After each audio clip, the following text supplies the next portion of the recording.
সামনে যেটা দেখছেন সেটা হচ্ছে 1941 সালের একটি জমির দলিল, এবং জমির দলিলটি হচ্ছে কালিয়াচকের।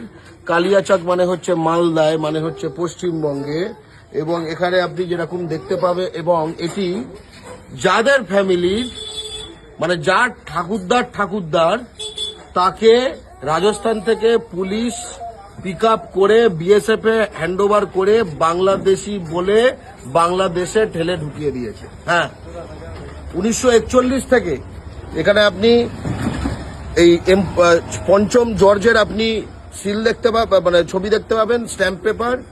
এখানে আপনি 1941 সালটি দেখতে পাবেন, ঠিক আছে। এখানে আপনি সাব রেজিস্ট্রার কালিয়াচক, ঠিক আছে, তার ছাপ দেখতে পাবেন, ইত্যাদি ইত্যাদি। এই যে 41 কথাটা 9/1941। এবং পাশে রয়েছেন জিএম শেখ, তার ছেলে আমির শেখ। সে একজন যুবক, যেহেতু বাংলায় কাজগুলো বাঙালিকে দেওয়া হয় না, তাই তাকে অন্য রাজ্যে যেতে হয়েছে। এবং তাকে পিক আপ করে 2 মাস ডিটেনশন ক্যাম্পে রেখে তারপরে এই বসিরহাটের কাছে গোজাডাঙ্গা বর্ডার দিয়ে পাঠিয়ে দেওয়া হয়েছে, ঠেলে দেওয়া হয়েছে বাংলাদেশে। বাংলাদেশে ঠেলে দেওয়া হয়েছে, তাকে গলায় বন্দুক রেখে বলেছে কি বাংলাদেশি যাও নাই তো গুলি করে দেগা, এরকম ভাবে ভাষা বলে আমার ছেলেকে তাড়িয়ে দিয়েছে ভিতরে। এবং সে খাচ্ছে কি পড়ছে কি সে কান্দাকাটি করছে, কোথায় আছে এখনো কোনো মানে খবর নেই। আমার ছেলেকে যেভাবে হোক, আমার ছেলে সন্তানকে যেভাবে হোক আমার কাছে যেন মাননীয় মুখ্যমন্ত্রী যেন আমার কাছে যেন ফিরিয়ে দেয়। এই পাপের কিন্তু ভাই বিহিত হবে।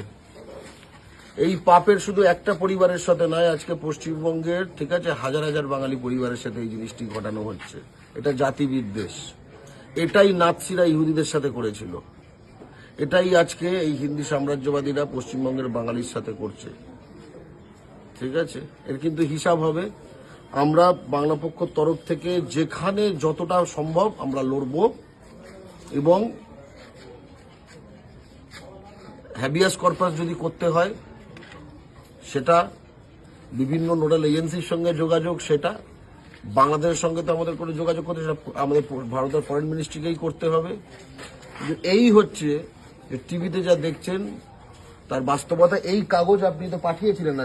পাঠিয়েছিলেন, এগুলো সব ডকুমেন্টস পাঠিয়েছি। বুঝতে পেরেছেন তো? এই যে করে না, তো আধার কার্ড ছাপা যায়, ভোটার কার্ড ছাপা যায়, এই ছাপা যায়, এইটা হচ্ছে তার বাস্তবতা।